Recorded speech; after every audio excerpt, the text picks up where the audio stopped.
Brain is the most powerful weapon in the world. Once you put away your phones and your computers and all that we have nowadays, yeah, it's great. We're up to date.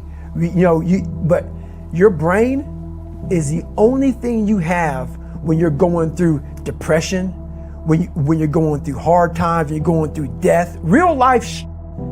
You can't Google that, man. You're alone. You're alone. You may have a shrink you're going to, you may have a best friend you're going to, but there's 24 hours in the day where you're alone in this brain, and your brain is talking to you in all kinds of ways, and it wants to control you and pull you in these different pockets.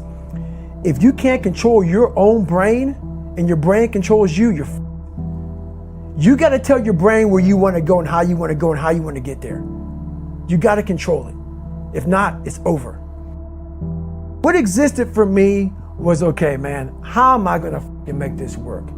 And all I knew back then was hard work. The only way anything gets accomplished. That's all I heard back in those days. You gotta work hard. You gotta work hard.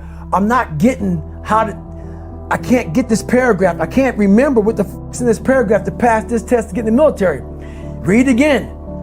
Still not getting it. Read again. But if you're not getting it, write it out. And that's how I started learning.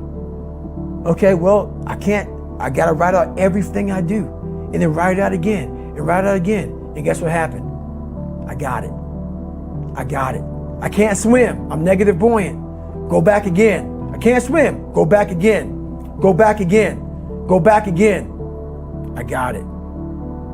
I realized if I keep going back and going back and going back until the just becomes, your mind will say, okay, we're gonna figure it out. Because he is not going to stop. It's not like I'm gonna try one more time. No, it's just like alarm clock goes off, boop, we're going back. I can't read right, we're going back. I gave myself no way out, and my mind realized that. They said, okay, we're gonna adapt and overcome now. Like a lot of people say, trying hard. Your mind knows, man. It knows this guy's bull. Me, man, this guy's lying. There's no truth behind it. When I was in Navy SEAL training, people go, how were you there for 18 months? The program was only 6 months long. You were in 3 hell weeks in 1 year. No one's ever done that. How did you do that? I talk about the new norm. When I lived in a $7 a month place when I was growing up for a short period of time, I loved it. I didn't know any different. That was my norm. Once we moved out of that place, we moved to a $236 a month place. I was like, I never want to go back to that little piece of shit. But if you go back to that $7 a month place and you realize this is where I live, this is all I got, your mind says, roger that, this is home. So when I was going through Navy SEAL training for 18 months and going back through all the hard parts over and over again, I told myself after the first time, I knew it was gonna be a long journey there. My body was breaking down. It was just how it was going on. I said, you know what? This is my new norm. So my mind said, it's like going to work. Like you go to work, you put your suit and tie on. I go into suffering every day. Every day, suffering, being broken, duct taping my feet up, stress fractures, shin splints, being broken. This is my new norm. And your mind says, if we're not broken, this ain't normal. We gotta be broken. So then your mind starts to get tougher and tougher and more callous. People go, how did you run on broken feet? Broken shins. My mind knew this is how we operate. We're in Navy SEAL training. This is what we are. I became hell. And that became my new norm. I gave myself no way out. There was nothing outside these walls of hell. Nothing. I loved God, but for a short period of time, I became the devil because that was hell. I became the boss, the owner, the CEO of Navy SEAL training. That was my mindset. And that's how you get through things. You immerse yourself in wherever it is, and you become that. You become that and give yourself no way out. When I was 297 pounds and I was fat as hell trying to be a Navy SEAL, the scariest thing in the world to me, even to this day, was that could have been the rest of my life. I thought then I was trying hard. That's the scariest thing in the world. I thought then 297 pound, working for Ecolab, spraying for cockroaches, making $1,000 a month. I thought that was me at my 100% potential. Come to find out, a few years later, I wasn't anywhere near that. 106 pounds less, graduated Navy SEAL training, went on to do all these other things. Looking back on that, that was me trying hard. That's why people gotta understand what is in us. We have no idea until we start trying hard. And I mean really trying hard, where you're obsessed with, hey, this is my new norm. My new norm is that, wow, this isn't always fun.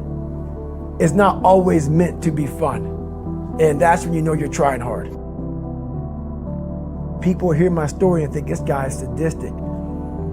I realized how the brain works.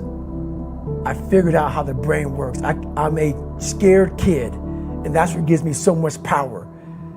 I had no foundation, and I built this off of just researching the mind. The feeling you get is basically invincibility.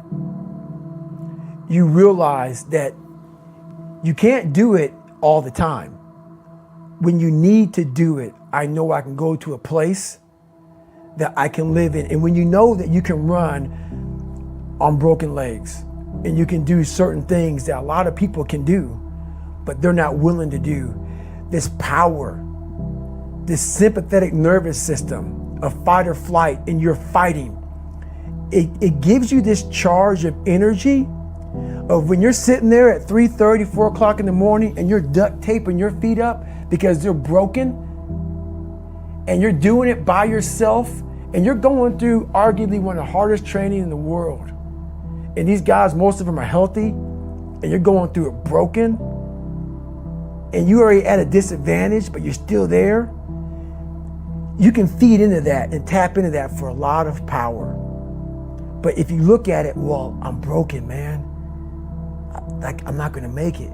But if you look at it as, man, I'm broken and I'm still here. And I'm fighting, and I'm gonna find a way to get through this because I have no other place to go. It gives you a lot of power. When things start to suck really, really bad, my brain and a lot of people's brain, they don't go to your dad beating you up. Your brain says, we gotta get the out of here. This is miserable. So anger goes away a lot of times when you're suffering because your brain just says, we gotta run, we gotta go. So that anger is not popping up saying, oh, I wanna show them, I wanna show those people. No, there has to be a much deeper, when I say deeper, it has to be down to mineral soil. It has to be down to that nice mineral soil where nothing can burn. You can't burn dirt. So it has to be down that low, that literally is something in you that's at the core of your soul. But you don't find it unless you spend a lot of time with what you want to be in life. I can't give that to you. Right. You can't give it to somebody. When you find your true passion in life, and my passion for me was like, oh, I want to be, I don't give a Navy SEALs, Army, I don't give a shit. I want to serve my country. I want to be someone that I'm proud of. I want to look at myself in the mirror because I was so disappointed. That accountability mirror I talk about, I was so disappointed in what I saw every day. I wanted everybody to love David Goggins. And a lot of people did. I didn't love myself. But I knew a lot of us want to find peace first. So people say, man, you always talk about this suffering and pain and I'm at peace right now because I went through that. Right? You don't find peace first. If you do, Merry Christmas. More power to you. More power to you. I found peace on the opposite end of finding myself. And no one really finds themselves without going through trials, tribulations, suffering, accountability. And accountability is suffering. Being accountable every day for doing right for yourself, for the people next to you, it's miserable. It's hard. So, even the smallest details.